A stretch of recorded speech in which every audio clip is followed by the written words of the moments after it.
Graças a Deus, graças ao Espírito Santo de Deus que ainda habita na vida de muitos, que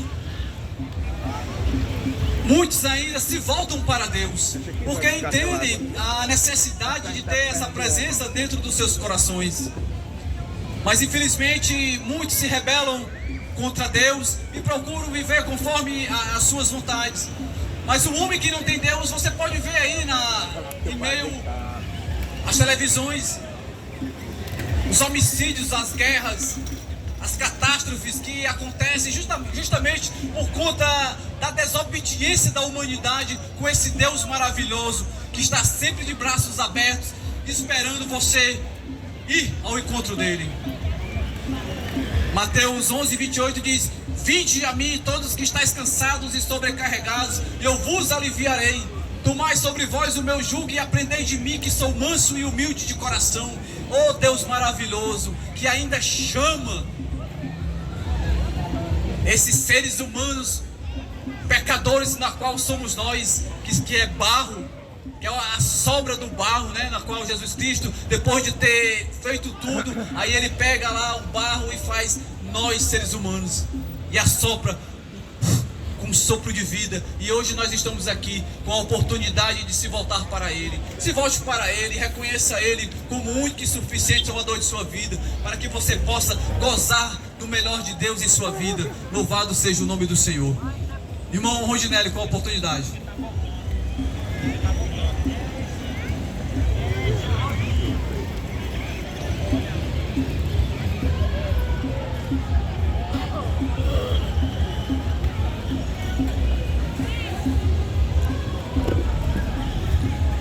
Aleluia. Eu quero cumprimentar os irmãos, os ouvintes com a paz do Senhor Jesus. E desde já gostaria de ler a santa e gloriosa palavra de Deus que está escrita em Mateus capítulo 4 e somente o versículo 4. Evangelho de Jesus, que está escrito em Mateus, capítulo 4, e o versículo 4, que diz assim: não só de pão viverá o homem, mas de toda palavra que procede da boca de Deus. Repetindo: não só de pão viverá o homem, mas de toda palavra que procede da boca de Deus. Esse versículo está escrito no capítulo 4 de Mateus, que descreve a tentação de Jesus.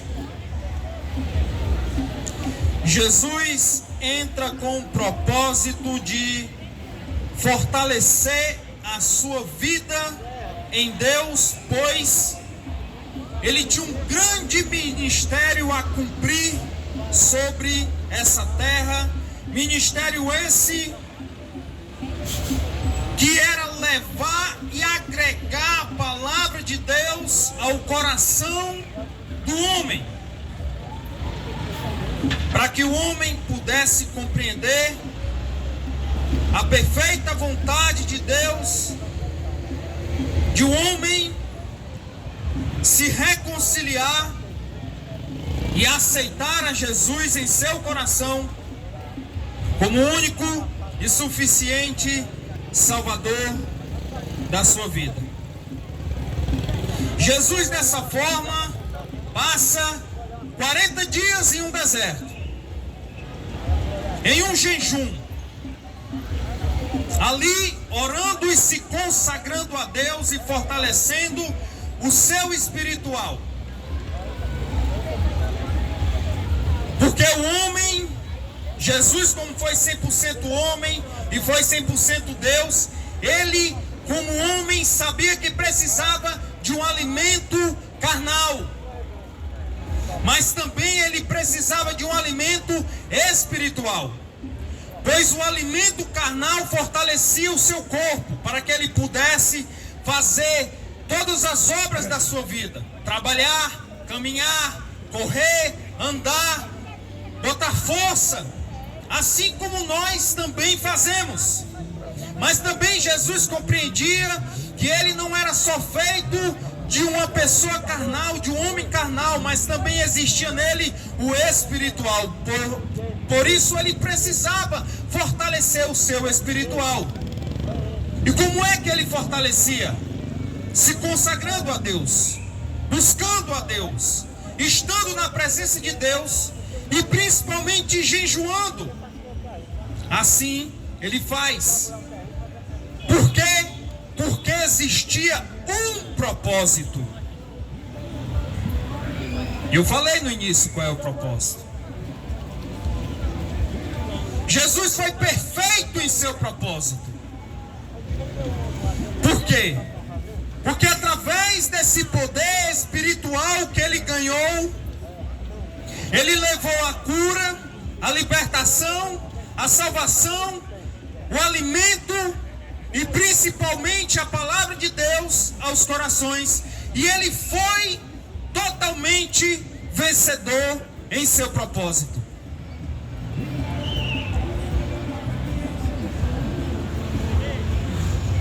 E quantas vezes nós também não temos um propósito na nossa vida? Às vezes você quer conseguir algo, você quer ganhar algo, você quer chegar a tal lugar. E você então põe um propósito na sua vida de chegar àquele objetivo, sabendo que haverá os obstáculos para que você alcance aquele objetivo. Jesus não foi diferente.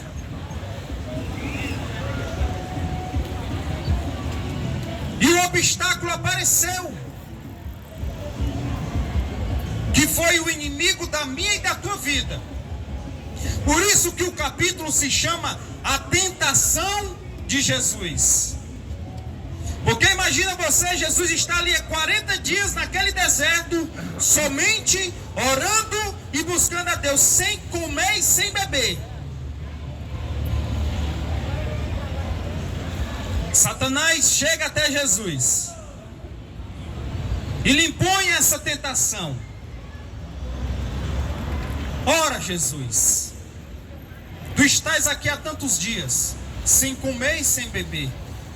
Provavelmente estás com fome. Por que tu não olha para essas pedras e transforma elas em pão e então come? Ele sabia que Jesus podia fazer aquilo, pelo poder que havia em Jesus.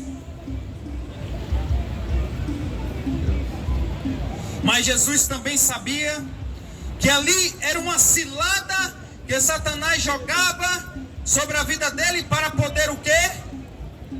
Destruir o objetivo e o propósito de Jesus, atrapalhar o propósito de Jesus, que era salvar e abençoar vidas.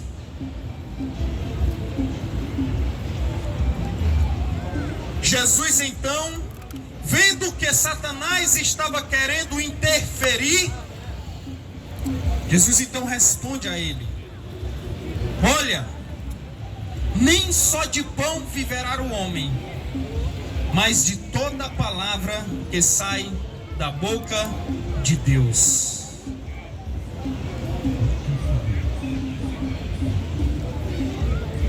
Saiba que existe alguém que quer destruir a tua vida, que quer atrapalhar os teus propósitos e todos os teus objetivos.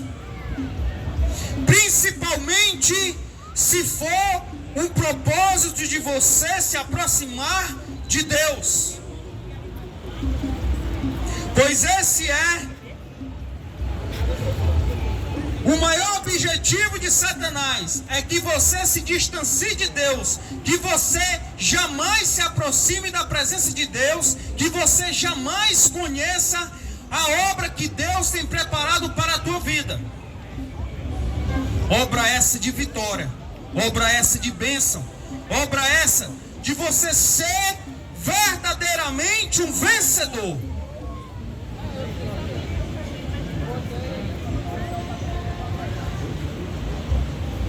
Mas para que você consiga vencer, como Jesus venceu Satanás, que a toda hora está na tua vida fazendo com que você não dê ouvidos a essas palavras que estão sendo lançadas ao teu coração, você precisa entender que existe um mundo carnal, mas também existe um mundo espiritual. E é do espiritual que o inimigo das nossas vidas age para que nós não possamos se aproximar de Deus e nem das bênçãos de Deus que Deus tem preparado para nós.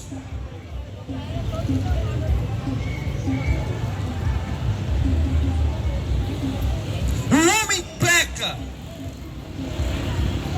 O homem peca em não ser abençoado porque ele só busca o pão perecível. Ele deixa de buscar o pão eterno. Olha, Jesus tinha milhares de pessoas sentadas. Todas aquelas pessoas debaixo de um sol. Para onde Jesus ia, aqueles milhares de pessoas acompanhavam Jesus. Aí Jesus olha para aquele povo sentado, milhares de pessoas sentadas naquela campina. Aí Jesus tem compaixão, Jesus sente amor por aquelas vidas. Aí ele diz assim: o que nós temos de comida para oferecer a esse povo? Aí os discípulos dizem: Senhor, nós temos algum dinheiro aqui, nós podemos ir a alguma aldeia mais próxima e comprar comida, mas não tem como alimentar tantos. Aí Jesus diz: o que nós temos agora aqui? Aí diz que tinha um rapaz, e esse rapaz ia em uma cestinha, e dentro dessa cestinha existia 5 pães e 2 peixinhos. 5 pães e 2 peixinhos.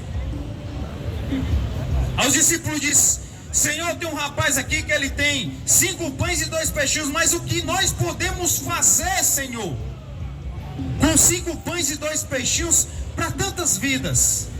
Aí Jesus diz assim: pois vai levando esses 5 pães e 2 peixinhos e vai distribuindo. Senhor, o quê?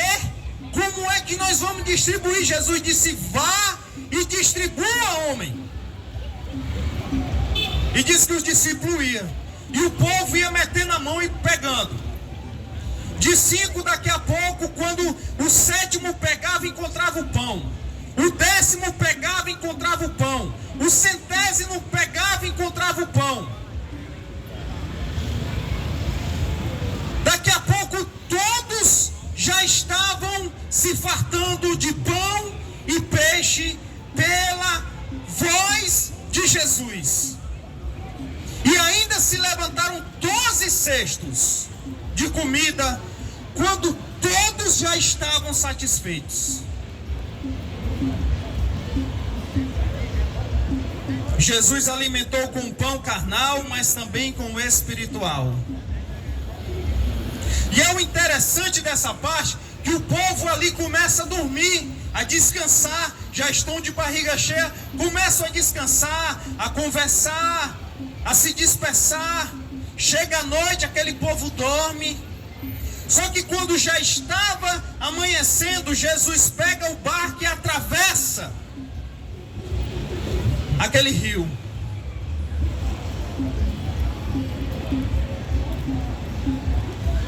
Quando o povo se acorda e começa a olhar e perguntar: cadê Jesus? Cadê Jesus? Para onde é que Jesus foi?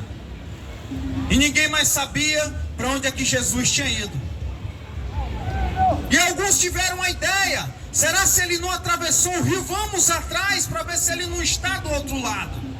E aquele povo então todos ali subiram nos barcos e atravessaram.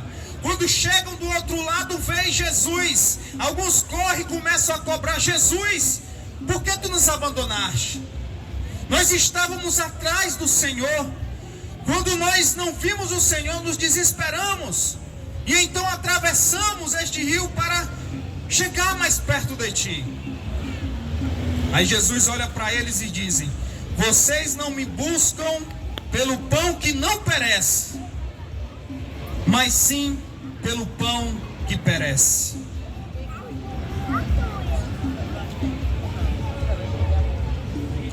Eu sou o pão da vida. Aquele que comer do meu pão nunca mais terá fome. Aquele que beber da água que eu lhe der nunca mais terá sede.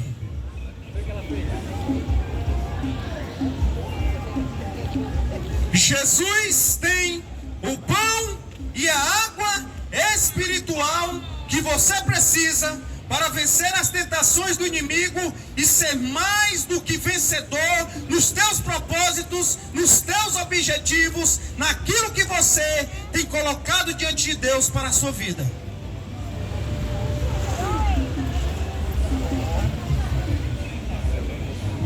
E como é que você vai alcançar isso? É você aceitar a Jesus como teu Salvador. Ontem eu estava pregando a palavra de Deus nesse mesmo horário, praticamente.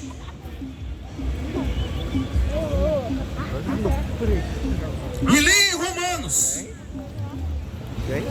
E lá em Romanos, a palavra de Deus diz que o homem, ele tem que confessar a Jesus como seu Salvador diante dos homens.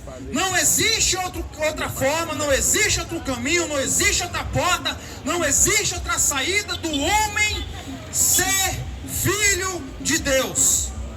Não existe outra forma do homem ter Deus na sua vida. Só quando ele confessa Jesus como seu Salvador.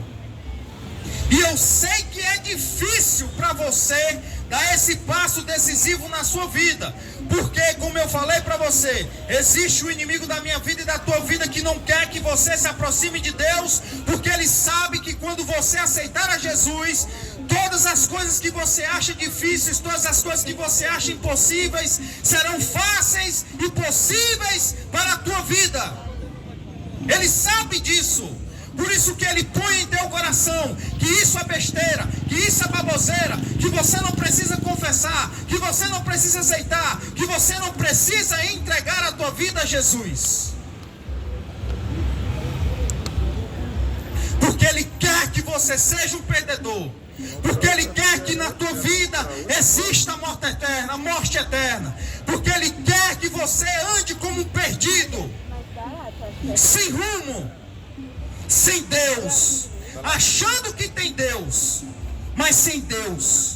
Porque o Deus que você tem na sua vida, você manda nele, você faz as coisas e você não dá satisfação a ele. Você faz dele como objetivo, como objeto, aliás, que você só precisa dele quando você só vai atrás dele quando você está precisando dele, no momento da dor, no momento da precisão. Usou ele, põe ele de lado novamente.